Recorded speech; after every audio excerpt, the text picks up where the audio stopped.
Good day everyone, this is Sir Kent and today magkakaroon tayo ng fast drill patungkol sa ating mga awiting bayan na hindi po nawawala sa ating general education sa board exam.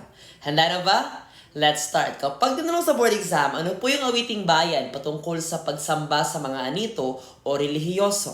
That's dalit o himno. Kapag naman, awiting bayan para sa kasal, that's Diona. Ano naman po yung awiting bayan para sa patay o sa pagdadalamahati? That's Dungaw. Kapag naman, awiting bayan sa paggawa, that's Kalusan. Kapag naman, awiting bayan patungkol sa tagumpay o pandigma, that's Kumintang. Kapag naman, awiting bayan patungkol sa pag-ibig, that's Kundiman. Kapag naman, sa pagpapatulog ng bata, that's Hele o Oyayi. Kapag naman, awiting bayan sa pagsasagwan, that's Suliranin. Kapag naman patungkol sa pamamangka, that's Talindaw. Kapag awiting bayan sa burol o libing, that's Umbay. At kapag tinanong sa board exam, ano yung awiting bayan patungkol sa panliligaw, that's Balitaw.